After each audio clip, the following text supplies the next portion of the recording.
叫做立琴嘅舌頭，係 tango 嘅音樂，就64 beat one more 㗎，面向12點鐘為止。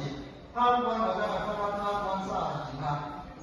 第一個基本動作都係右後右逼，左後轉身都係逼腳，但係喺第二左後嗰陣時轉第三下轉身嘅，再數一次 1 2 3 4 5 6 7 8，一共做4次之後，每次轉90度，就係4、9、3、160度啦。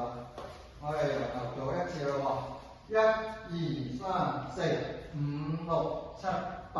2、2、3、4、5、6、7、8。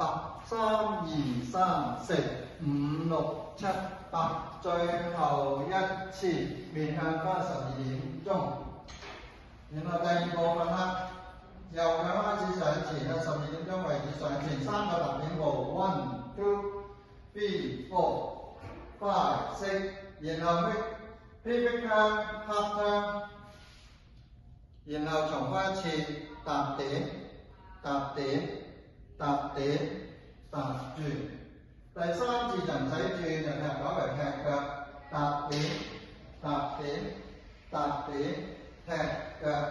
跟住退後3步，後2、3，左腳橫一步，少少中間4、